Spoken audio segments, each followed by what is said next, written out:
que é o beliscamento alimentar? A literatura sobre este comportamento alimentar mais fracionado, fora das refeições tradicionais, fora um almoço, um jantar, um café da manhã, ou mesmo um lanche programado, é recente a discussão científica sobre este comportamento, apesar que as primeiras descrições sobre comer fora das refeições de forma fracionada, em pequenas porções, começou na década de 60, em que no campo, principalmente da metabologia, discutia-se esta questão do comportamento de comer em pequenas porções de uma forma mais metabólica, ou seja, se isto tinha influência ou não no índice do açúcar no sangue, em termos mais hormonais também. E ao longo dos anos,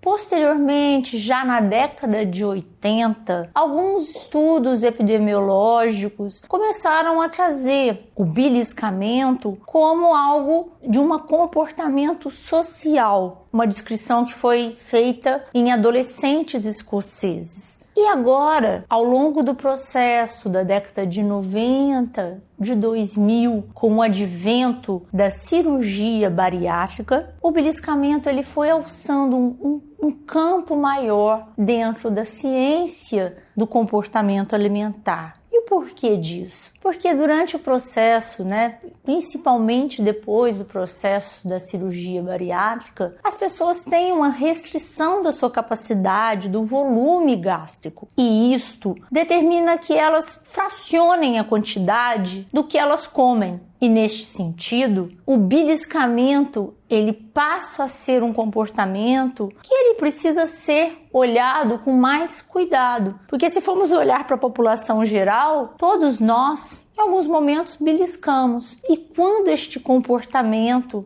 passa a ser um problema? Então, nesta população de pós-operatório da cirurgia bariátrica, começou-se a observar, com estudos que foram se refinando, e agora, desde 2014, ou seja, há 8 anos, houve-se um consenso da definição para este campo de estudo, em que o beliscamento alimentar foi definido como um comer em pequenas porções, fora dessas refeições planejadas, ou seja, em que não se tem uma intenção de comer como num lanche, ou numa colação, enfim. E aquele comportamento ele pode vir acompanhado ou não da perda de controle. E o que é a perda de controle alimentar? É a pessoa não conseguir se controlar perante um impulso para comer. Ela pode até não querer comer aquele biscoito que está guardado no armário, ou aquele amendoim, aquela guloseima que está escondida. E é como se até ela beliscar, até ela comer, ela não consegue tirar isto da cabeça. Então,